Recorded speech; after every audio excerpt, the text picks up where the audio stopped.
Na cilju u Aljmašu zajedničko fotografiranje za uspomenu na današnji dan. Branitelji, članovi veslačkog kluba Iktus, Društvo za podvodne aktivnosti Mursa, Motonautički klub Neptun i brojni drugi građani udružili su svoje snage i otplivali maraton prepun simbolike s jasnim porukama.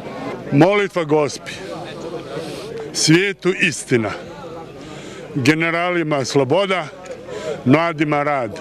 Ovo je za poginule branitelje, civile i sve žrtve Domovinskog rata. Do Aljmaša je plivao i 100% ratni invalid Mario Filipi.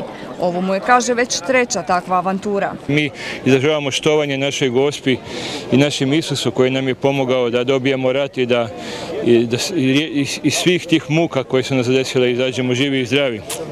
Ali što se mene osobno tiče, to je i podrška svim onim koji još uvijek pate, koji su bez ikakve krivnje iza rešetaka, ne samo u Hagu, nego su i po raznim zatvorima koje kuda, pa tako i Branimir Glavaš, želim njega specijalno izdvojiti jer njega se malo ko sjeti. Isto tako nedužan čovjek koji sjedi u zatvoru, a da ništa nije učinio. I to jedanput treba reći jasno i glasno. Sudionici maratona u ovom su se marijanskom svetištu poklonili Gospi i zahvalili joj na pomoći kako u ratu, tako i poslije. Njenu će pomoć, kažu, i dalje trebati u bitkama bez oružja koje predstoje, onim ekonomskim koje su, zaključuju, još opasnije.